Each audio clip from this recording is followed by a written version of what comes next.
Have you ever noticed how the people you want the most are often the ones who didn't want you back? It is not random, it is not weakness. It is a wound dressed up as desire. We didn't fall for the people who ignore us because they are magical. We fall because they awaken something familiar, something we have been chasing our entire lives. See, the human heart does not crave love.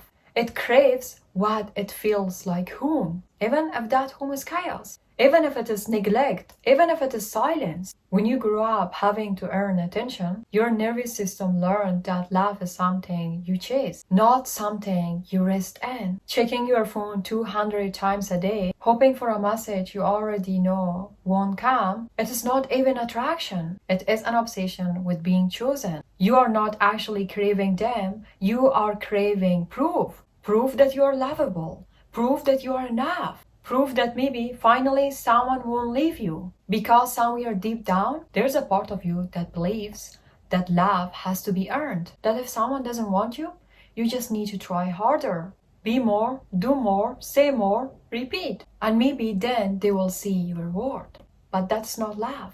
That is addictive attraction. A psychological trap that's designed as romance. It is that high that you get from the almost, the mixed signal, the tiny glamorous. It is your nervous system being hijacked by hope. Let me tell you, you are not addicted to them. You are addicted to the possibility of what they could have gave you. And yeah, that is the cruelest part. Not that they didn't love you, but what their rejection confirms inside you. That maybe love was not meant for you. And your mind whispers that lie over and over again. If they didn't want me, that must be me. Because the obsession isn't random, it is familiar. It is your body remembering a hunger you have always had, a hunger from childhood. When love was conditional, inconsistent, unpredictable, you learned to chase it. To perform, to perfect, to shrink, and stretch yourself in ways that it never really mattered. And now as an adult, your brain confuses uncertainty with chemistry. It confuses anxiety with passion. It confuses pain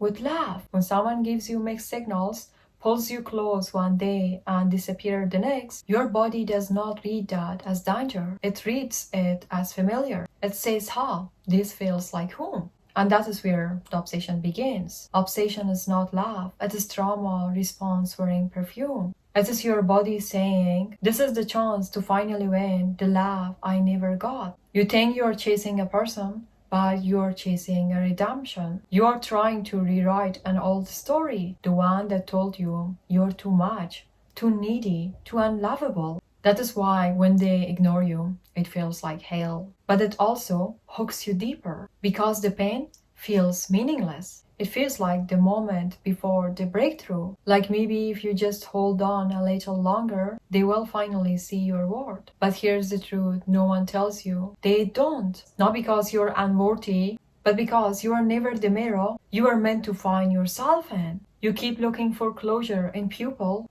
who were only meant to wake you up. You confuse the lesson with the real laugh, and that's why you're still stuck. The human mind is addicted to unfinished stories. We want resolution. What we want, the ending where it finally makes sense. Where the person, the things that broke your heart finally says, I was wrong, you are right, and you are everything. It is something you give yourself when you stop waiting for them to come back and start asking why you stayed. Let me tell you why we stay. We wait for the breadcrumbs while we deserve feasts. We stay because the love we grew up with was conditional. You learned that love wasn't safe. It was something we had to work for. So when someone treats us with indifference, our mind says, I know this, I can fix it, I can earn this. But what you're not realize is, it is not the person, it is to chase. It is to that small intoxicating high when they finally takes you back. It is this slot motion effect, your brain lighting up because you have got a little bit of what you have been starving for.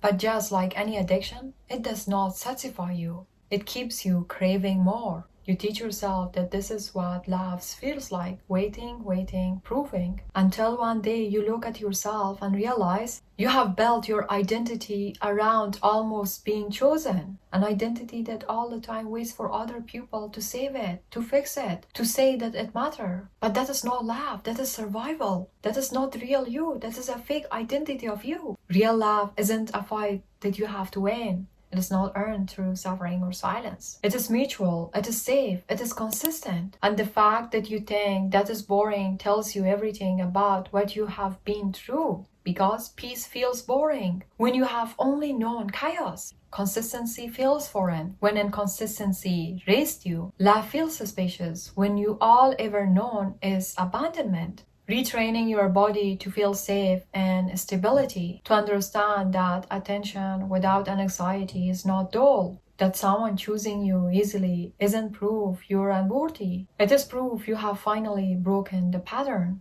You know what is tragic? Sometimes the people who hurt us the most are the ones who feel the most like home. And that is why leaving them feels like dying. Because in a way it is. You're not losing a person. You're losing the illusion that pain is love. You're killing the parts of you that thought suffering was the price of connection. Once the part of you dies, something else is born, something quieter, something stronger. The part of you that finally understands that love is not supposed to hurt. When you stop chasing the unavailable, your nervous system begins to heal. When you stop begging for attention, your energy becomes power. When you stop trying to prove your worth, you finally remember you never had to. That is the shift, that is the awakening. It is not about getting them back, it is about getting you back. The version of you that exists before you believed you had to earn love. Before you measure your value in someone else's gaze. You think you want them back, but what you really want is peace. What you really want is permission to stop trying. And you think you are heartbroken because you lost them, but really you are mourning the version that keeps settling for less. That is what healing looks like, not getting over someone, but realizing that there was never anyone to win in the first place. Because love does not live in longing, it lives in presence. It lives in small, safe moments when you are not performing or proving, just being. So if you're in that space right now, the obsession, anxious, painful in between, you're not crazy. Your brain is trying to unlearn an entire childhood of patterns, of chasing, of earning, of begging to be seen. And that is not easy to walk away from something that mirrors your trauma. It is not easy to say, I deserve better. When better feels like nothingness at first, but silence, that emptiness, that is no loneliness, that is freedom starting to echo. One day you will look back and realize the person you were obsessed with was never the point. They were the mirror that showed you what still needed to be loved inside of you. They were the doorway, not the destination. And the moment you stop asking why they didn't want me and start asking why did I want them, that is when everything shifts. You understand that you're searching parts of yourself and other people's life. But what you are forgetting is whatever you are searching outside of yourself, it's already inside of yourself. And these people show you that you are searching for the wrong things. Everything that you're searching outside, it's already inside of you. Imagine having two different cartons of puzzles. One is nature, the other one is animal. When the nature puzzle is missing, then the animal puzzle never fits. It's also about you. You're missing the pieces of yourself and you're trying to find these pieces in other people, but it is not fitting. And you're also trying to put the pieces of puzzle together where you know already it's not working. So stop chasing them, start chasing yourself. And do not forget, you didn't need anyone to validate your existence. You didn't need anyone to complete you. You are whole. Stop looking for love outside of yourself. If you want to know how to love yourself, do not forget to watch this video. I wish you all the best. See you in the next video. Until next video, bye bye.